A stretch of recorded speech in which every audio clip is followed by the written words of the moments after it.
to see the reaction of aluminium and HCl. In this test tube, small proportion of aluminium dust is there, and we are going to add HCl.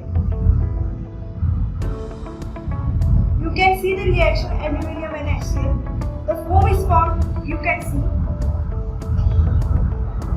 Wait for a few minutes, the foam will be get out of the test tube.